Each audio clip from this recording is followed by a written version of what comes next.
One of the things that I've learned from my clients is there's something called relationship emotions.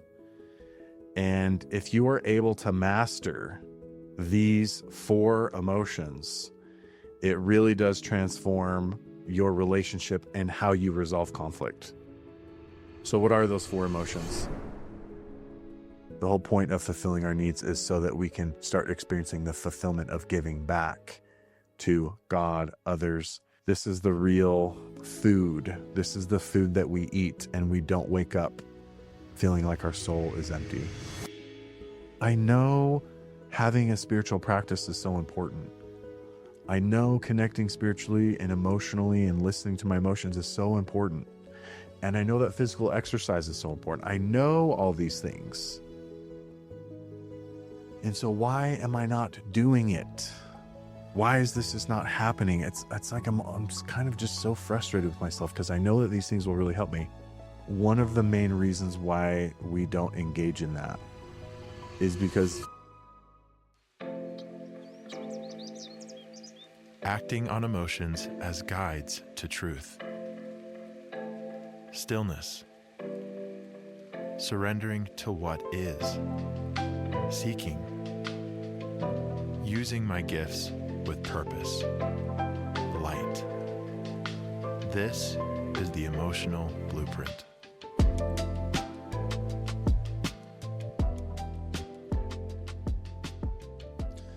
Welcome to the Emotional Blueprint podcast. I am Corey Christensen, and I want to remind you that if this is your first time listening to the podcast, we have a website. It's theemotionalblueprint.com, and on the bottom, you can scroll to the bottom on the contact section, and if you have any questions, if there's any topics that you want us to talk more about, we love the involvement and the feedback. And so please let us know. So I want to talk a little bit about the impact that this podcast has had on me personally so far. We do retreats, and we're going to be doing a lot more retreats. And on these retreats, what's really special is that there is such a strong vulnerability and a vibe of acceptance and love, and people feel really comfortable being super vulnerable and super open and just speaking hardcore truths.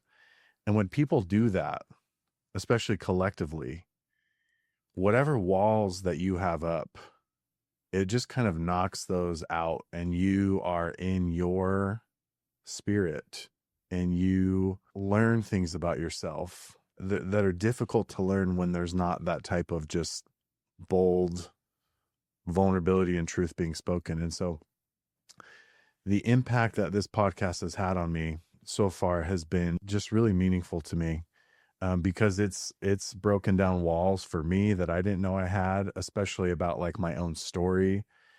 And it's helped me to realize some of the gifts that I have been given in some of these special moments in my story with my kids and my wife and my upbringing. And, to share one of those experiences is with my kids. And my youngest daughter, she's 2, and she was sitting on a rocking chair, cradling her little doll and rocking it.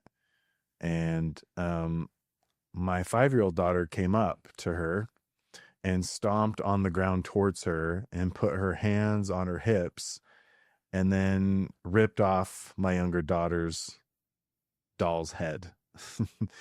And I'm sitting right there. And I think in my upbringing and how I was trained, I think the way I would normally respond to that would be like, are you serious? Like, what are you doing? Like, that's not okay.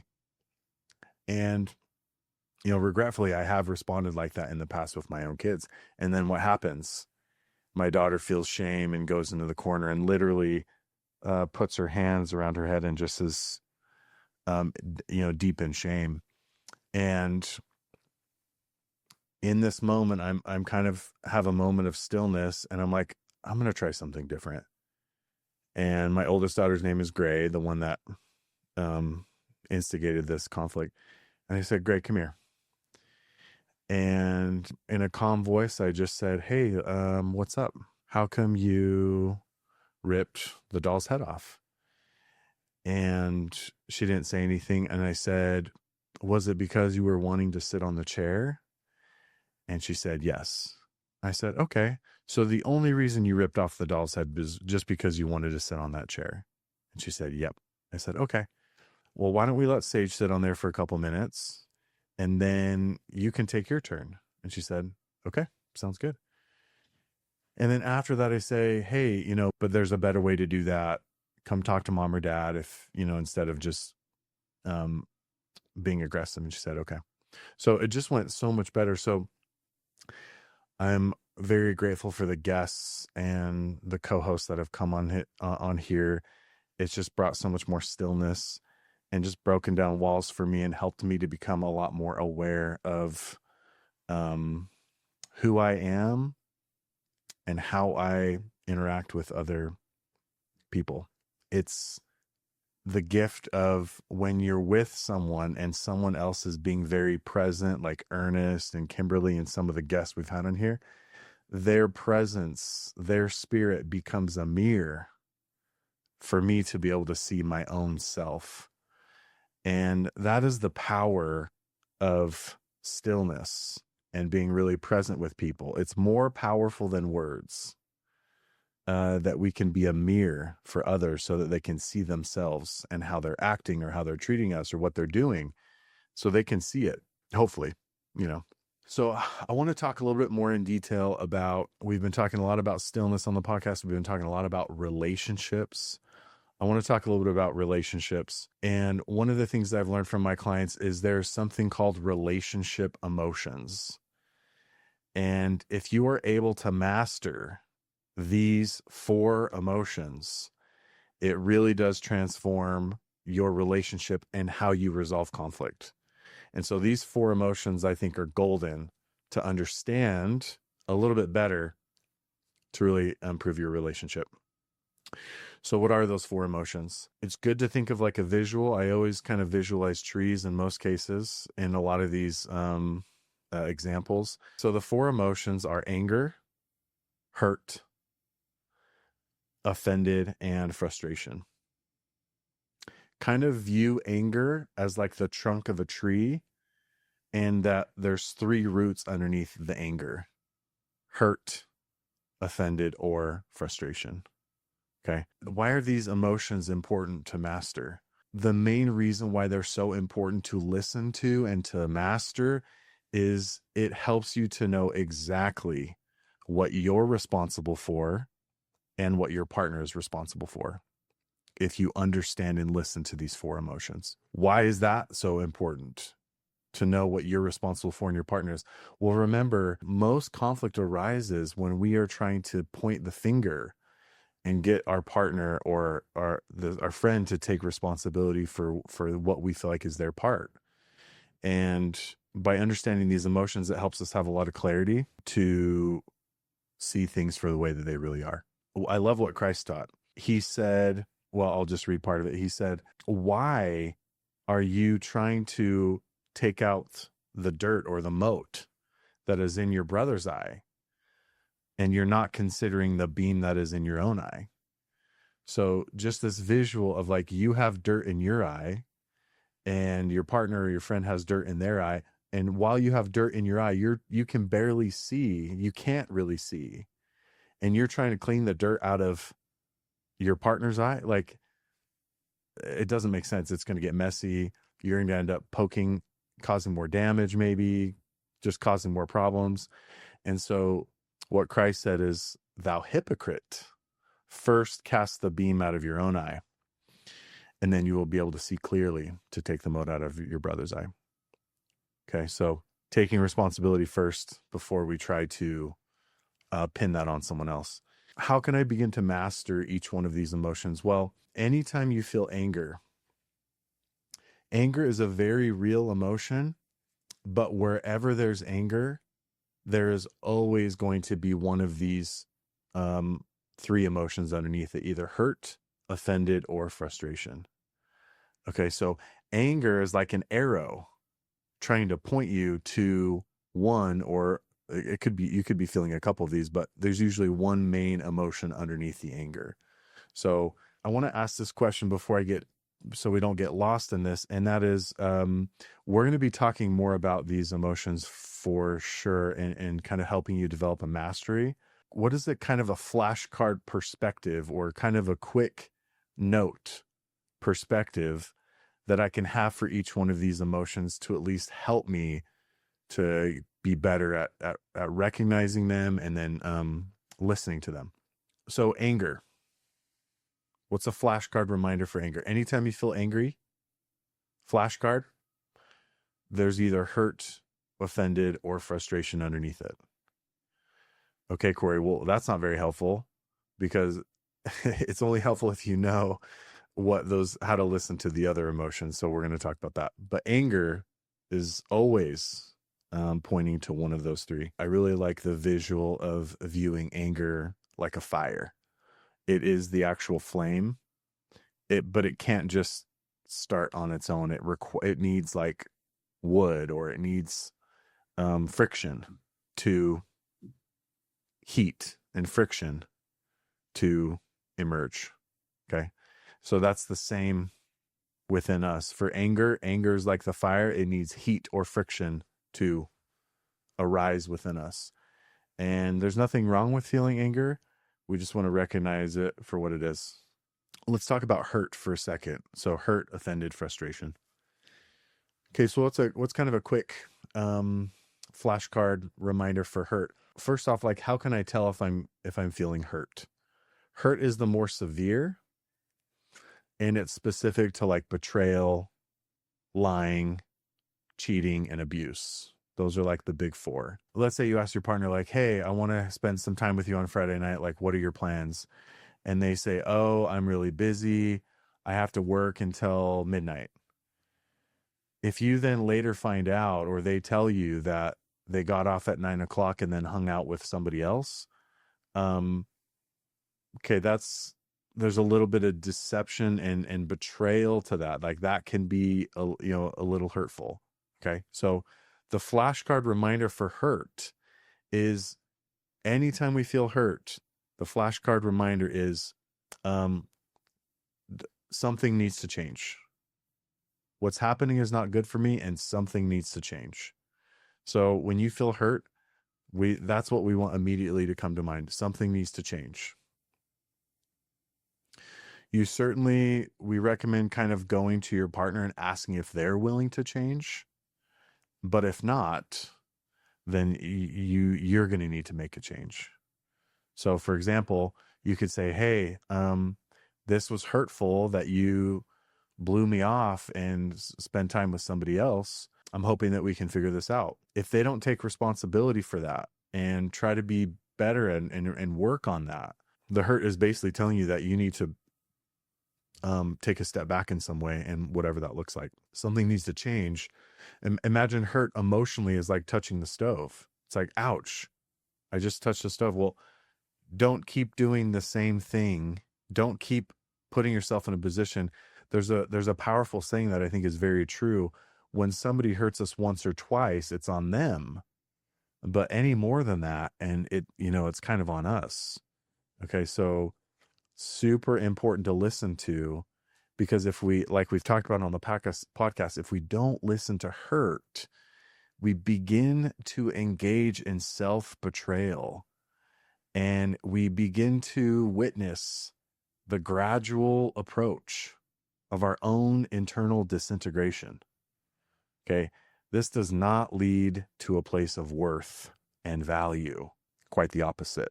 Now, most people think they're feeling hurt in their relationships when they're actually feeling offended. And why does that matter? Well, because hurt is caused mostly by somebody else. But when we feel offended, that is mostly our responsibility. Okay, so there's a big difference between hurt and offended in our relationships. Okay, so how do I tell the difference then between, remember, hurt is specific to those four kind of big ones: abuse, lying, cheating, betrayal. If those aren't happening in your relationship, and you just feel really like bothered by someone, or just really like they're being so rude, or inconsiderate, um, that's most likely going to be offended. Okay. So what's the quick flashcard definition for offended? Well, anytime we feel offended, that's our body telling us, our spirit telling us that we are lacking in understanding. It doesn't mean they're not responsible for their behavior, but they're not responsible for the emotion of offended. Let's say my wife is being a little inconsiderate and I feel offended. She's responsible for being inconsiderate, and we can chat about that after I find my own understanding. So what that looks like is I'm going to take some time. I am going to take some personal time to reflect and ask myself the question, what do I need to understand so that I don't have to feel that way anymore? Quick flashcard reminder with offended. Okay, offended is I'm lacking understanding. But if someone is, why do people do things? Why are people inconsiderate? Why are people rude? Why are people, racist? Just these things like this. And racism can definitely fall under hurt as well. It's a fine line. It can be either. But anyways, why do people act like that? I think a really important perspective is to view it is this person is in need of healing or perspective. They need some healing or understanding. Just like me, I need healing and understanding too. Just like me, I say inconsiderate things too. I also am in need of healing and understanding, and so are they. Okay, so quick flashcard reminder. I'm lacking in understanding. Anytime I feel offended, I can try to find this view. I have to remove myself to find this clarity, to find this view that this person is just in need of some healing or understanding. And there's a really powerful practice that I'm a big fan of when it comes to feeling offended. And that is kind of what I mentioned already. It's called the just like me practice. So going back to the example of maybe my wife saying something inconsiderate and then me feeling offended, if I want to let go of that negative emotion, I can practice the just like me practice. Kind of what I was talking about earlier is like, just like me, I say inconsiderate things sometime too. Just like me, she is in need of healing and understanding. And just like me, she loves me and doesn't mean to be rude. And just like me, we can forgive each other. Someone cuts me off on the freeway. I might feel offended by that. Just like me, this person is trying to get somewhere. Just like me, they sometimes rush and make mistakes. Just like me, they're not intentionally trying to ruin people's day. So in that one, I guess we don't know for sure, but finding the truth, it goes back to that kind of popular saying, the truth sets us free. And that's very much true for offended. We're trying to find the truth. We're trying to see the whole picture. And when we do that to some degree, the offended recognizes that and it's satisfied and it goes away. And once I've kind of taken time and resolved the offended, then I can return to my partner, not from a place of offended, but then I can say, hey, what's going on? You were a little inconsiderate. Like, is everything okay? Whatever. And then sometimes when we feel offended and we resolve it, we just don't need to bring it up. There's wisdom in not bringing everything up in the relationship. And I think that brings up a good question. How can I tell how much is right for me to bring up in my relationship? Like I've mentioned, most of this are things that our partner does that offends us. And what I would recommend is kind of keep track, not keep score, but keep a note of like, if you're taking time to resolve the feeling of offended, okay, my wife is being a little inconsiderate, you can make a note of that and kind of make a note of other things that might come up in the week. And then when you do your once a week check-in with your partner, that's a great time to like look at your list and like, okay, what's the one or two most important things out of the 8 things that I came up, or the 8 things that I think we can work on? What's the most important? So there's wisdom in not bringing everything up, because if I were to bring up all those 8 things, or my wife probably has 30 things for me every week, if she were to bring up all those, and this has happened to us before early in our marriage, then the relationship starts to it starts to turn into a lot of criticism. Like, hey, like, You keep leaving the dishes out. Hey, you're being pretty rude, just like you were yesterday. Hey, like, it just creates a blame environment and a critical environment, and then that really starts to erode the love and the positive feelings that we feel for our partner. So, and then the last emotion in this kind of in the relationship emotions is frustration. And frustration, what's also in the same family as frustration, is stress, irritation, just feeling overwhelmed. Those are basically all of the same emotions. Overwhelmed's a little bit more intense, but all of those emotions mean the same thing.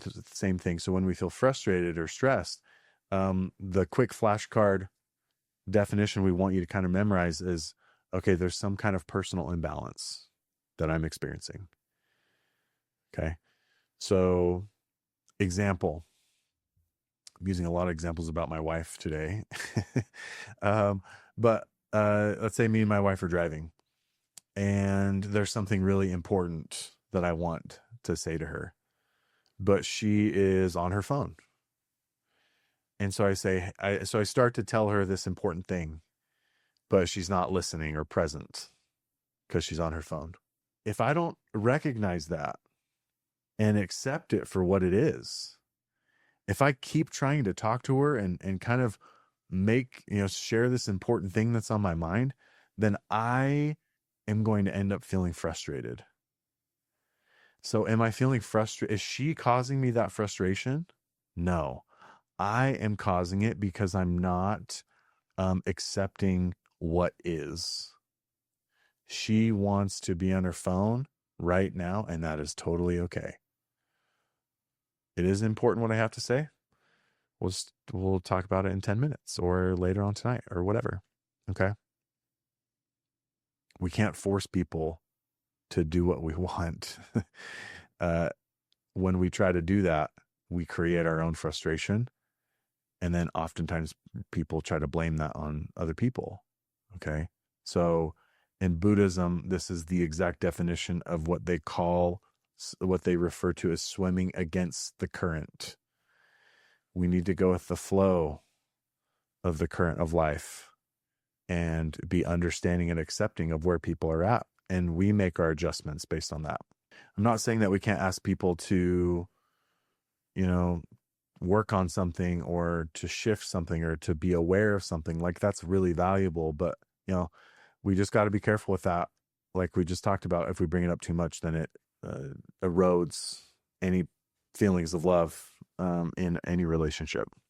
So on our website, there's some diagrams of some of this stuff. So you can go to the emotionalblueprint.com and you can go to resources, digest, and then resources, and you can access these diagrams to kind of look at it and start to practice.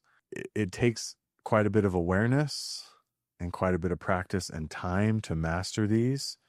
Not too long. And so if you have any other questions or thoughts on these, we'll be talking more about them and post some things on the contact page for sure. There's been a really strong buzz phrase that has been going on for, I think, a few years, maybe longer. And that is this buzz phrase of love yourself. I have no problem with that term, but when does loving yourself become the wrong thing to do? When does loving yourself turn into selfishness? It's when we misunderstand what the term self-love actually means. When we're talking about self-love, we're talking about making sure we are meeting our core fundamental needs. Because if we are not meeting our core fundamental needs, then it is going to negatively affect it's going to impact how much we have to give to others. Okay, so self-love is super important. But what are the basic needs? There's 3. There might be more, but there's 3 main ones that come to mind. Physical exercise, taking care of your body that way, emotionally checking in with yourself regularly, and then being serious about having meaningful spiritual rituals. And you can combine those in this really beautiful, like hour, maybe a little bit longer, hour and a half practice, bare minimum 30 minutes though. And so these are the core fundamental needs of every human being. Now, okay, so when does self-love turn into, when does that become the wrong thing to do?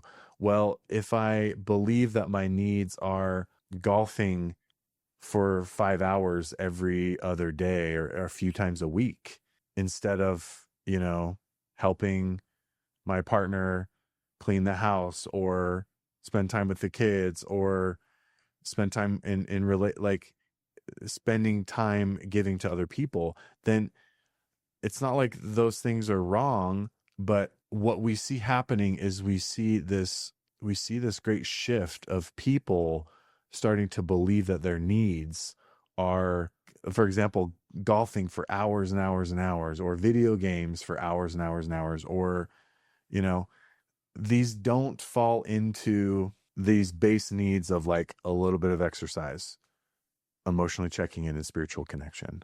I mean, I don't want to sound an absolutist. Sometimes they can, but why is there such a big shift of people becoming more selfish? Is basically what we're talking about, and using self-love and confusing that with actual selfishness. Well, selfishness at its core is a unconscious belief that my wants are more important than other people than other people's. What I want is way more important than what other people want, and that's just false.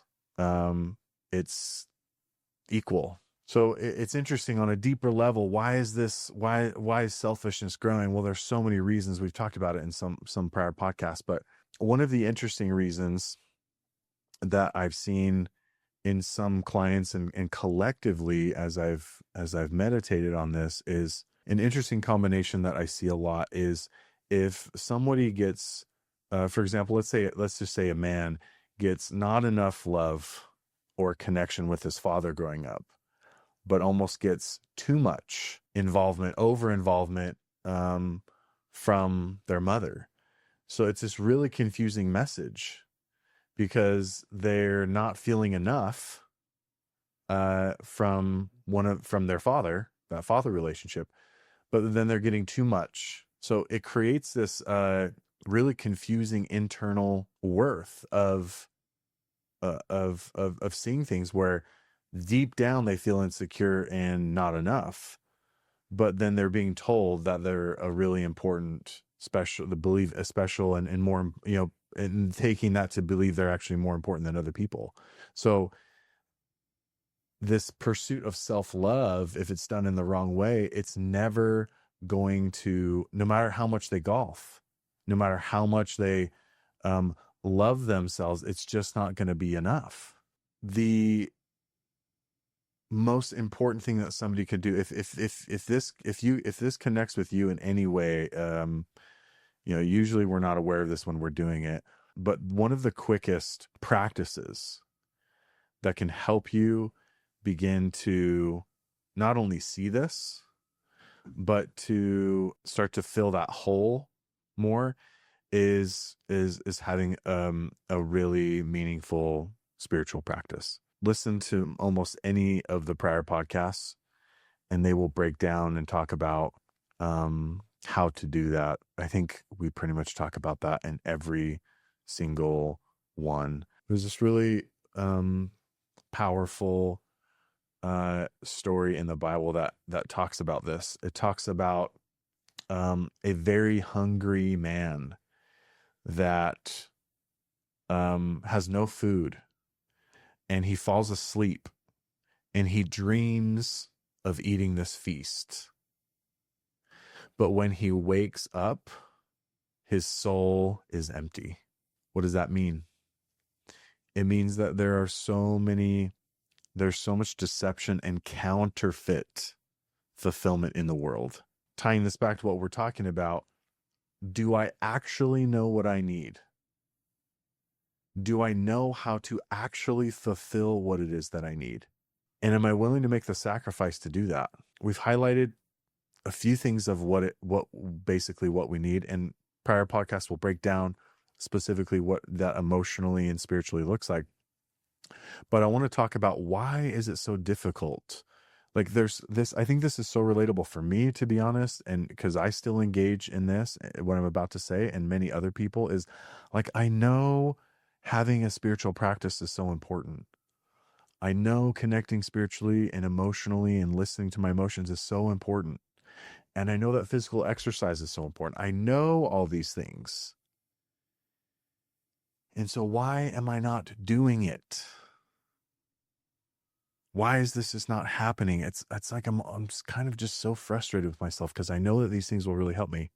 One of the main reasons why we don't engage in that is because if we do engage in that, it's often causing some kind of rift or discomfort in some other way.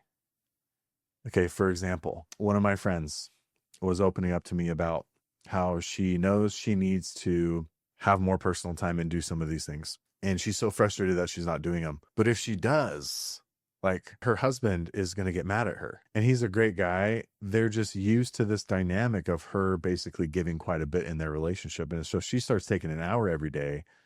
She already knows that her husband's going to be like a little miffed about that. So that's just a simple example. But okay, if I do start taking this time, like, what does that actually look like too? But it's one of those things where I start taking that time, and then it starts, other difficult emotions or discomfort starts coming up. And it's like, that's really good. That can begin to lead to this transformation. We don't want you to be afraid of this discomfort or anxiety or fear or anger, whatever it is that starts coming up for you. If you start being still and taking this time, that is the process of going toward your discomfort or your pain. And that is how we heal and progress. Okay. So I just want to validate that it's not as easy as it sounds. There's a real sacrifice here, and it oftentimes brings up other discomfort or thoughts, or, whatever, like, this is selfish of me. What am I, whatever it is. I think my encouragement is to try to find a starting point, instead of focusing on trying to do all this stuff that I just mentioned. Just try to take some quiet time and journal, and try to just notice and begin to be aware of the discomfort that is coming up for you, just by taking that time. What negative feelings are coming up, what thoughts or beliefs are coming up. And that can be a starting point to start to work through that and be aware of that, and process some of that. That could be good to talk more about too on this podcast. So self-love is a beautiful thing if we're actually interpreting it for what it is. Because you think about what love is. I am fulfilling what I need so I can have more love to give others. That is the whole purpose of healing and taking on this burden of becoming more whole, is so I can give more to others. So you can really evaluate, like, am I working on myself to allow myself to give more? Or am I just working on myself to allow myself to golf more? Nothing necessarily wrong with that, but there has to be a balance. Yeah, has to be a balance. I'm giving golf a bad rap, but like, golfing for 4 hours is not a need. That's a long time. Again, could it be one of those fulfilling things that you do, I don't know, once a week or whatever it is, sure. But to call that a need is a good example of taking it maybe a little too far. I think this is, to wrap this whole self-love thing, kind of what's maybe a good evaluation for selfishness and developing more like selflessness. And I think meekness is a good word that we talked about on the last podcast. And this has been such a good reminder for me too. How often am I doing things for others that I don't want to do? How often am I intentionally doing things for others that I don't want to do? How often am I sacrificing time for other people that I love and care about. Basically, how often am I engaging in selflessness? So again, the whole point of fulfilling our needs is so that we can start experiencing the fulfillment of giving back to God, others. This is the real food. This is the food that we eat, and we don't wake up feeling like our soul is empty. We've all had this experience where we've really helped someone else and felt that kind of hit. There's just nothing quite like it. It lasts, even though we don't remember it, that feeling lasts forever. It's an eternal reward. I think this leads into another great topic, which is estrangement. So what is estrangement? It's one of the most difficult things that can happen. And estrangement is when we, out of necessity, have to cut someone out of our life, or somebody kind of cuts us out of their life. Most of us have experienced one of those or both of those. And estrangement is grieving the living. It's why divorce is often considered more traumatic than losing somebody to death. Well, how does that make sense? Well, it's because we're grieving the living. It's still the same loss with an element of rejection attached to it. So it's like getting stabbed with a knife and then it just getting twisted in there. Like it's very painful. I want to talk about both sides of it for a second, because both are very difficult. One of the common errors that I see people make is oftentimes they make too many exceptions for family. And I want to explain what I mean, because I'm definitely an advocate for holding on to relationships. So when is it necessary for us to temporarily, or hopefully not permanently, cut someone out of our life? There's two situations when it's necessary to do this. The first is if someone is actively hurting us. Remember, hurt, lying, cheating, abuse, betrayal. If someone is continuing to do that and they're not willing to change, then it is, remember, the message of hurt is crystal clear. What's happening is not good for me, and something needs to change. If that person is not willing to change, then I need to make the change. Now, I see these sad situations where many people that I've worked with are in abusive relationships, and it's family. And part of the thing that's getting them to hold on, it's like, this is my brother, or this is my spouse, or this is my mom, or this is my dad. Like, they're family. I can't just not talk to them anymore. And the hurt, remember, just as a reminder, these pain does not come from a random place. It comes from your spirit, which is a space of wholeness and truth that is directly connected with God or the universe. So just think of that line. Okay, we've got God or the universe, whatever you believe, our spirit is connected directly to that. God or the universe communicates through that. And then negative emotions come from that space of truth. Okay, so the hurt is going to say, hey, I know it's hard, but whether it's family or not family, the message is the same. What's happening is not good for you, and something needs to change. Making that change is heartbreaking. It's so difficult. I remember when I was in my 20s and I was starting to become aware of how my own mother has kind of had an impact on me. And I love my mom. She's amazing. But she had a significant impact on me in some negative ways that really affected my dating life and myself emotionally.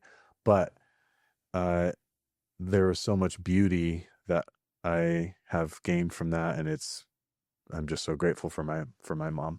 But as I was going through this process um, of understanding the impact, it was bringing up this pain. And although my mom was not actively causing it, it was the right thing for me just to take a temporary space, temporary breakaway. So I'm kind of jumping ahead a little bit.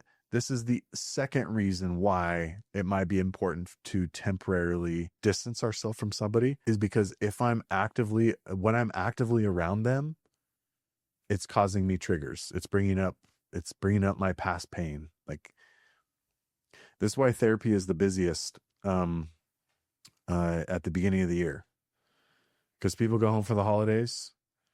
All these, sadly, I've had this experience. All these triggers come up, and then they're like, I thought all that stuff was gone. I didn't know that was still there. And, they make an appointment in January or February or whatever. So I want to come back to the hurt, but just to finish this up, it's like, okay, remember, this is a bruise. How can we heal from a bruise if it is actively getting hit? In my case, I just needed a little bit of space from my mom so that I could kind of wrap my head around this past. And as I did that, and I went through the process of healing and letting go and forgiveness and really seeing and understanding my mom and all the gifts that I gained from that, I love my mom, and we have a relationship now. But I needed that temporary space. Okay. So those are the two things to consider on why it might be really important to temporarily or maybe even permanently estrange someone. How do I go about how do I go about bringing that up? Well, we want to do it with gentleness and with truth. And in my situation, that looks something like, hey, Mom, I just want to let you know that I'm realizing some things about our relationship that I just need a little bit of time to work through before, we talk more, and it's not going to be very long, and I'm grateful for you. And, I'll reach out when I'm ready, something like that. Now, if someone is actively hurting us, this is technically not a healthy relationship. We don't necessarily need to communicate to them that we are out of there. We might need to a little bit, obviously.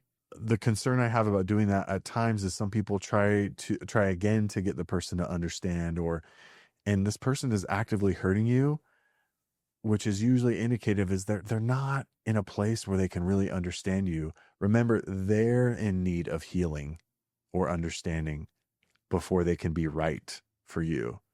And you cannot change that. You've already tried. That's why you have been continuing to get hurt and hurt over and over again. And so it's so hard to do this alone, to leave a unhealthy relationship. I think every therapist has this experience of, to some degree, feeling frustration with people they really care about. And it's like, you need, therapists, I don't think should give advice like this, but you need to leave him. But in the back of our mind, it's like, that's what's going on. Like, I just want them to be free. I want them to have peace. But it's so difficult because it's kind of what we were talking about earlier. It's like, yes, they leave. It's like a trade-off. It's like, okay, I am trading off. I'm not going to get hurt anymore. But if I leave that, what waits me on the other path? A lot of loneliness and maybe guilt and sadness and just it's other pain. So people in this situation feel so stuck because it's like, I can either stay with him and continue to get hurt, which sucks, or I can leave him and go through this montage of other pain and anxiety and sadness, all this other pain. Oh, I do get it. It seems like it's easier to stay. And honestly, in many cases, it's temporarily easier to stay. But in the long run, we gradually disintegrate. Talks about in that A Hero with a Thousand Faces. I think I quote this every single podcast. That's just my favorite quote. He says, if you do this, if you do not listen to hurt, if you don't respond to the call, your flowering world becomes a wasteland of dry stones. Whatever house you build becomes a house of death. You just disintegrate. I've just seen that so many times. Please don't do that. Reach out to people that are in your corner that maybe they've tried to tell you to leave and they're really frustrated with you, but maybe, I don't know, try to find support. Try to just give it a day or two where you leave and you try to get your mindset. Try to be around people that love you and want the best for you. Try to seek that out. And sometimes we can borrow strength from others and find that courage to leave a really unhealthy situation. I just understand why people don't leave. It's really hard, but I know that if you can find some support, if you can find some hope, maybe from some the podcasts in the past that we've done about feeling like there's somebody out there for you, God, that's gonna support you, that's gonna be there for you, that's gonna help you get through this other thorny path of leaving an unhealthy relationship. Joseph Campbell talks about what happens when we take that step on the other path of leaving a really unhealthy relationship. It's a beautiful message of hope. Again, I read this every podcast. I just want to share. This is what he says, what happens. This may not be immediate, but the protective power will begin to be ever present with you. The ageless guardians will appear. Whether you believe in angels or, the strength of the earth or mountains or whatever you believe, you'll start to feel a strength beyond your own as you take the courage to make the right choice. I promise that is true. I have felt that in my own life many times. I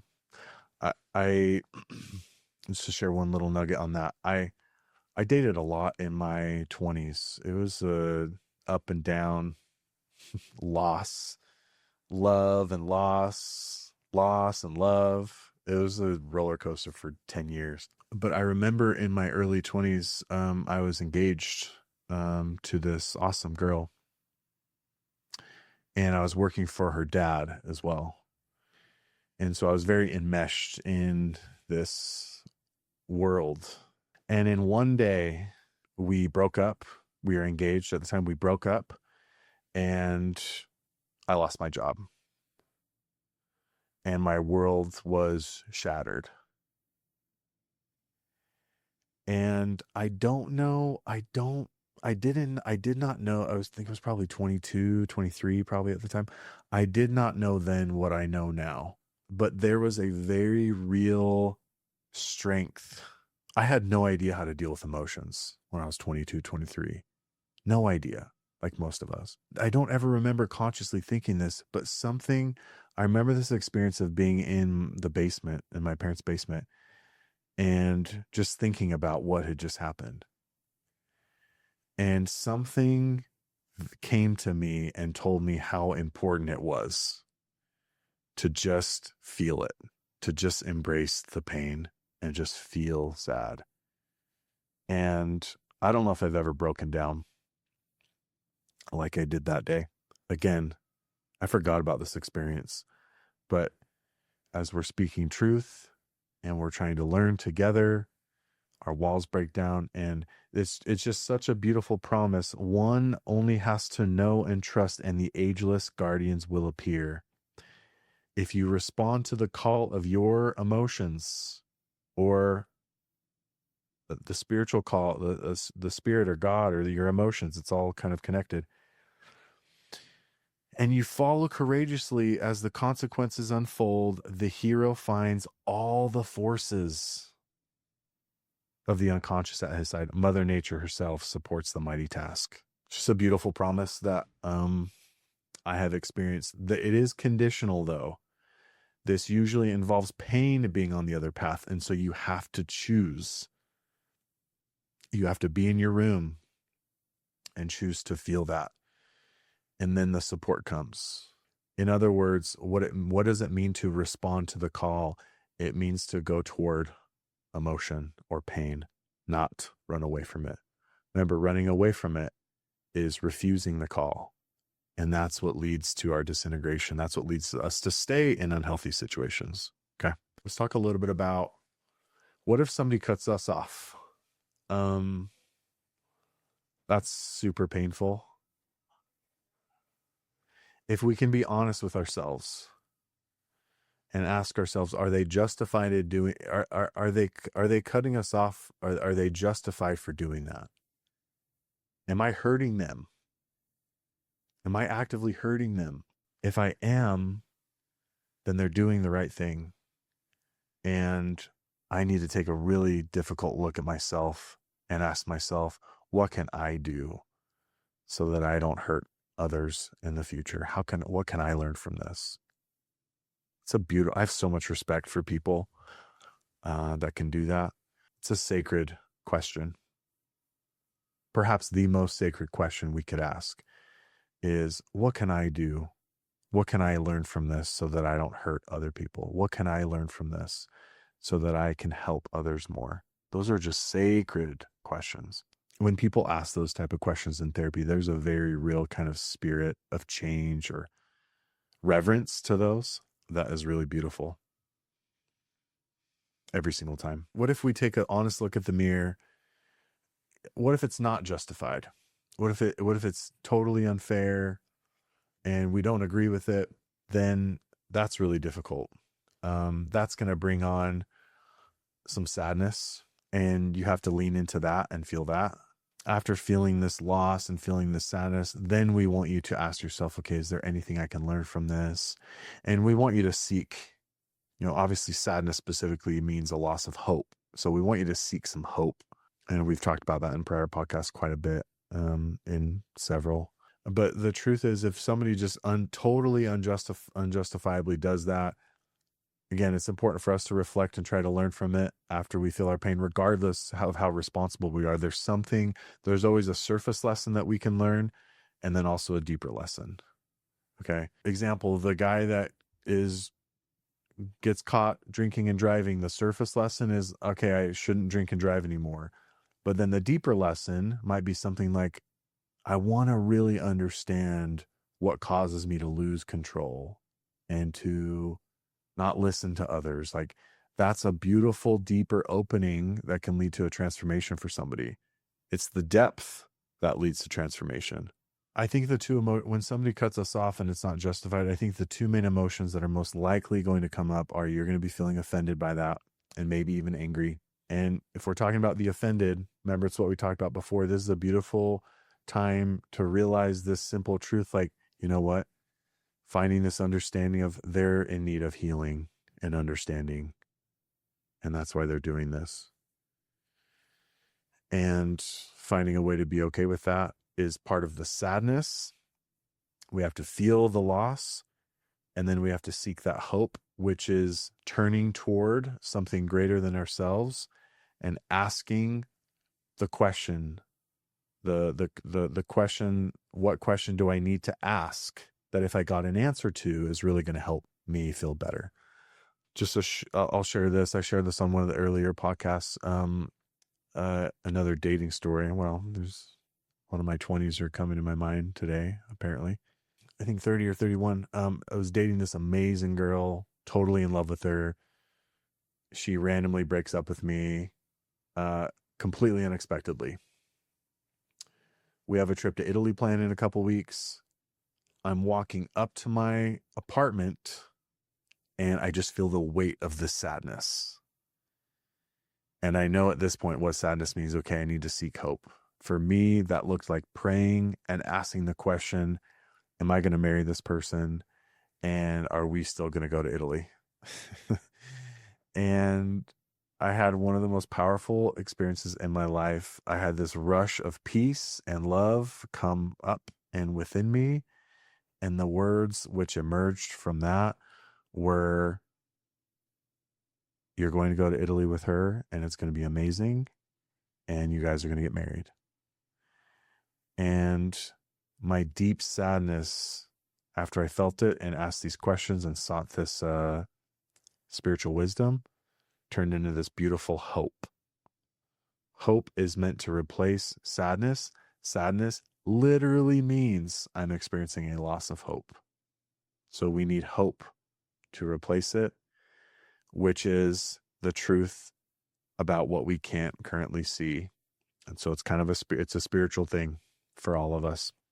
I received this spiritual answer, and all I had to do is sit back and to watch and wait to see this answer that I got happen. We did end up going to Italy. We did end up getting married. We have 3 beautiful kids. So this stuff is very real. Seeking hope. So from a loss like estrangement, and when somebody cuts us off, we need to find that hope, obviously, to be able to move forward. If you have benefited from this podcast in any way, it would mean the world to us to have you subscribe, to allow us to keep it going and bring on inspirational human beings.